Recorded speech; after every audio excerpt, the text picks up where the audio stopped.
Bismillahirrahmanirrahim. Assalamualaikum warahmatullahi wabarakatuh.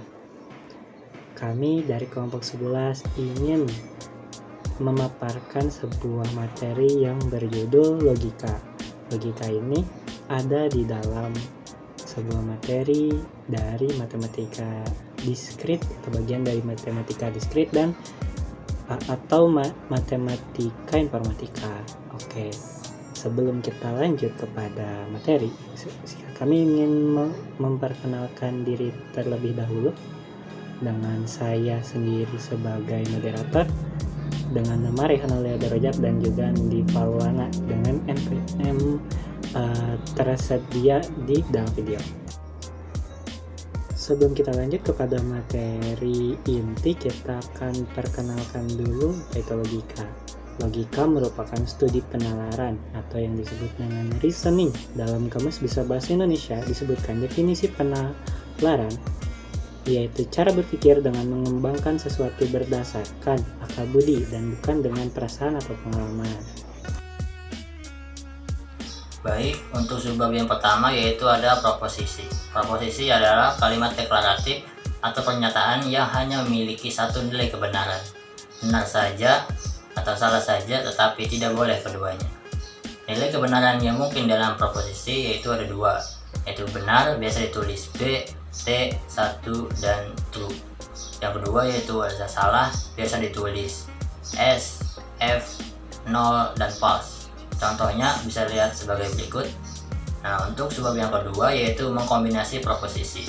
Untuk mengkombinasikan beberapa proposisi diperlukan operator logika. Nah, operator dasar logika yang digunakan adalah dan, and, atau or, dan tidak, not.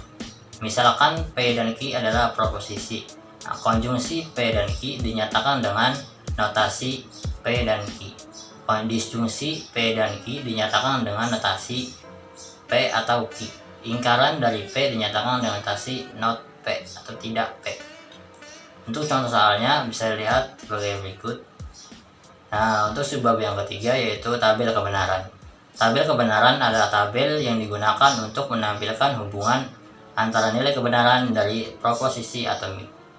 Contoh tabel kebenaran and, or, dan not bisa dilihat sebagai berikut. Untuk sebab yang keempat yaitu ada disjungsi inklusif dan eksklusif.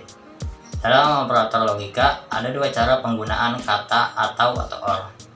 Cara pertama yaitu secara inklusif, yaitu dalam bentuk P atau Q atau keduanya.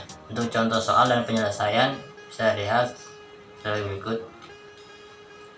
Nah, untuk cara yang kedua yaitu secara eksklusif, yaitu dalam bentuk P atau Q tetapi tidak boleh keduanya.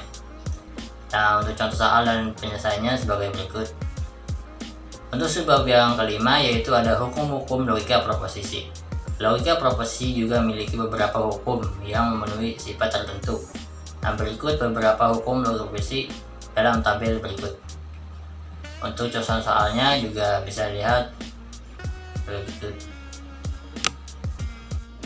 Oke, selanjutnya ada implikasi atau proposisi bersyarat.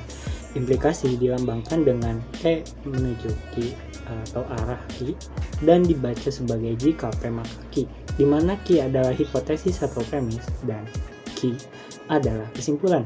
Untuk lebih jelasnya, contoh bisa kita lihat di slide selanjutnya.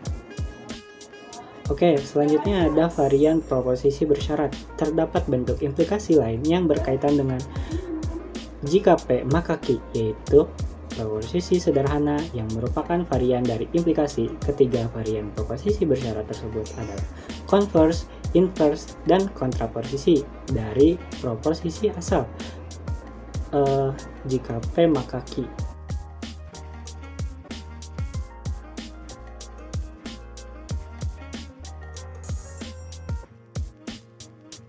Oke, selanjutnya ada bikondisional atau biimplikasi. Proposisi bersyarat penting lainnya adalah berbentuk P jika dan hanya jika Q yang dinamakan bikondisional atau biimplikasi.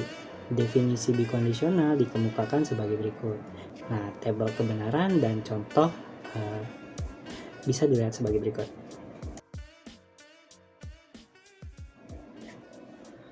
Oke, selanjutnya ada argumen. Sebuah argumen dikatakan sahih jika konklusi benar, bila mana semua hipotesisnya benar. Contoh dan tabel akan dibawakan berikut ini.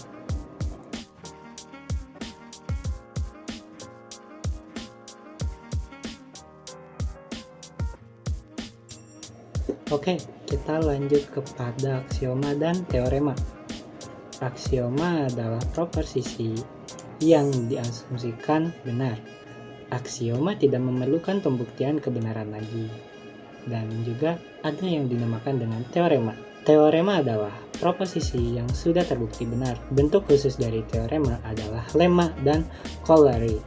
Nah, contoh teorema akan dibawakan sebagai berikut.